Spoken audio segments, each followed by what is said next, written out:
تعالوا مع بعضنا نشوف الفيديوهات اللي تجيب شلل نصفي. تفضل. بقول لك ايه. تليفونها يتكلم عادي، يعني ايه المشكلة؟ باقة فلوسها حرام. انقذيني من هنا وهحقق لك اللي نفسك فيه. تليفون بيتكلم؟ طب انت عاوزني شفت الزمن تليفونها يتكلم والله. انقذك ازاي يعني؟ عايزك تطلعني من المحل هنا باي طريقه. هطلعك ازاي يعني؟ انا لو طلعتك لازم اشتريك او اسرعك، وانا مش حرامية وحتى مش معايا فلوس. والله انا شايف انه هو امر بسيط، تقدر تخش لصاحب المحل وتديه ورقة بلاستيك، اي ورقة، انتوا عادي متعودين على الحاجات دي كأنها فلوس عادي، يعني ما التليفون يتكلم. يا ست لو مشكلتك الفلوس فحلها بسيط، افتحي ايدك. اهو.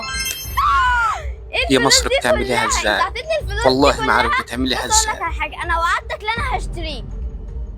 خد هنا يا حراميه يا حراميه يا بنت النصابه. بقول لك ضحكت عليك يا عم الايفون، معلش. شوف الاخ ده يمكن الامل فيه هو. ايه هو انا لو خرجتك من هنا هتعمل لي اللي انا عاوزه؟ اكيد طبعا هعمل لك اللي انت عايزه واللي نفسك فيه. خلاص اتفقنا، بس هات فلوس. لا يا حبيبي انا مش هتضحك عليا تاني، انتوا كبشر كدابين بس. برضو كده يا بشر، والله عندك حق، حتى التليفون مش مدينا امان. تضحكوا على التليفون، تضحكوا على التليفون، بس هو ذكي برضه مش هيضحك عليه تاني. بس انا هقول لك يا سيدي، انت هتدخل دلوقتي المحل وهتشتريني، ولو نويت فعلا تشتريني ونيتك انك بجد هتلاقي فلوس في جيبك. يا عم ما تخافش، انا مش هعمل زي البت دي واجري. انت حتى لو جريت هترجع لي تاني، عشان انا نسيت اقول لك اي حد بيضحك عليا انا بعمل عليه اللعنه.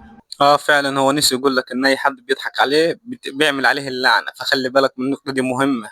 هتتلعنه تبقى ممكن 11 برو ماكس. وبتحصل له حاجه غريبه جدا، بعد شويه 5 دقايق بالظبط هتشوف البت دي عامله ازاي. لعنه؟ لا خلاص انا هدخل واشتريه. بقول لك ايه يا استاذ، انا كنت عايز اشتري التليفون اللي 18 برو ماكس قصدي. 18 برو ماكس اللي لسه ما نزلش اساسا. انتوا ايه يا جدعان؟ ايه يا جدعان ده؟ مالك يا استاذ كده متوتر؟ طب اهدى كده وانا هقوم اجيبهولك دلوقتي. انا مش مصدق نفسي، اخيرا همشي من هنا وهرتاح منك. اتفضل يا استاذ التليفون اهو. خلاص يا استاذ وانا نويت اشتريه. ايه ده؟ هو مش قال لي ان انا اول ما اشتريه هيلاقي الفلوس في جيبي؟ طبعا قدر التليفون ان هو يتكلم ويقول لك ايه ده؟ انت ما دورتش في جيبك اللي ورا، دور في اللي ورا هتلاقي. مالك صحصح. انا مش لاقي فلوس. طب ينفع مع حضرتك توريني بس اتفرج عليه؟ اه طبعا يا استاذ اتفضل. انت يا عم انت، امال فين الفلوس؟ امال انا هشتريك بايه؟ هو انت بتكلمني انا يا استاذ؟ مش المفروض انا اللي هبيع لك التليفون؟ يا عم اكيد مش هضحك عليك، يعني انا طالما وعدتك اكيد انفذ وعدي، بس انت دورت في جيبك اليمين وجيبك الشمال ونسيت تدور في جيبك الوراني. يا عم وانا معاك لحد الاخر. شفت بقى انك ظلمت التليفون؟ يلا بقى اشتري زي ما قالك. ايه ده؟ الفلوس فعلا اهي.